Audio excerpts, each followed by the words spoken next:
Hello everyone, welcome to my channel. আমি আর মা মিলে গত সপ্তাহে গেছিলাম ঠাকুরনগরে।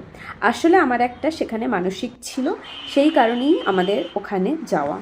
তো আমরা দুপুরবেলা আমি মা খেয়ে দিয়ে আমাদের লাগেজ প্যাক করে আমরা রেডি হয়ে গেছিলাম আমাদের গন্তব্য স্টেশন বিধাননগর যাওয়ার জন্য। বিধাননগর থেকে আমাদের ট্রেন ছিল, প্রচণ্ড ভিড় ছিল, প্রচণ্ড। তাই আমরা দুপুরটাকে সিলেক্ট করি, নয়তো আমরা বিকেলে যাওয়াটাই প্রেফার করছিলাম।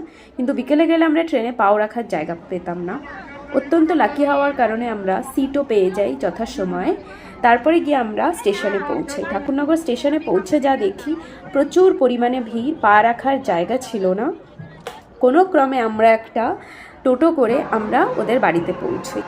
স্টেশনে আর রাস্তায় যে পরিমাণে ভিড় ছিল সেটা তোমরা দেখতেই পাচ্ছ। আমি যতটা পেরেছি আমি ক্যামেরা বন্ধ করার চেষ্টা করেছি।